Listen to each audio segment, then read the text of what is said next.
ایک press release جاری کی گئی کہ جو کوئی بھی ملک ریاض کے دبئی والے پروجیکٹ میں انویسٹ کرے گا اسے منی لانڈرنگ کنسیڈر کیا جائے گا۔ یہ سوال رانا صاحب سے پوچھا گیا تو وہ یہ کہتے ہیں کہ جناب یہ پاکستان سے غداری ہے، پاکستان کی معیشت کے حالات ٹھیک نہیں اور آپ پیسہ باہر کیوں بھیجتے ہیں؟ یعنی ایک طرح سے پیسہ باہر بھیجنے کے اوپر بھی مارشل لا لگ گیا ہے، اور یہ حکومت نے مارشل لا لگایا، اور وہ یہ کہتے ہیں کہ اگر آپ نے پیسہ باہر بھیجا، پاکستان کو پیسے کی ضرورت ہے، آپ یہ کہیں کہ آپ کی حکومت کو ضرورت ہے۔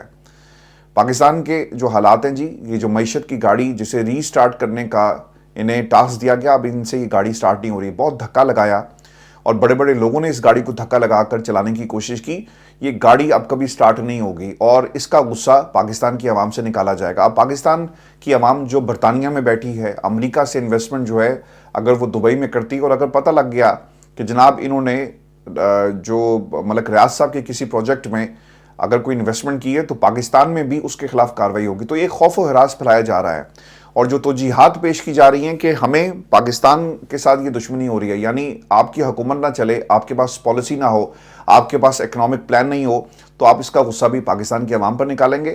اور اب پتہ یہ چل رہا ہے جی کہ القادری ٹرسٹ کیس کے اندر، چونکہ اس سے پہلے یہ سوال اٹھایا گیا کہ ملک ریاض صاحب کا نام اس لسٹ میں سے کیسے نکالا گیا اور انہیں پاکستان سے بھیجنے والے کون تھے، حکومت کے پاس اس بات کا تو جواب نہیں ہے، اور تب یہ سوال جب ان لوگوں سے ہوتا ہے تو جواب آتا ہے کہ جناب دیکھیں کچھ فیصلے ملک و قوم کے وسیع تر مفادات میں کیے جاتے ہیں، لیکن ایک دم سے انہیں خیال آ گیا کہ ہم ملک ریاض کو پاکستان واپس لے کر آئیں گے اور اس کے خلاف کارروائی کی جائے گی، کیونکہ ان سے سوال یہ ہو رہا تھا کہ تم نے عمران خان کو تو پکڑ لیا، عمران خان کو سزا بھی دے دی، تو ملک ریاض کے حوالے سے کس قسم کی کارروائی جو ہے وہ کی جا رہی ہے۔ اور یہ بھی ایک انٹرسٹنگ چیز ہوگی کہ جو ڈیلز برطانیہ میں ہوتی رہی، ان ڈیلز کا کیا تعلق ہوگا، اور وہ لوگ جن کے ساتھ جو جائیداد کا لین دین تھا کیا اسے بھی شامل کیا جائے گا؟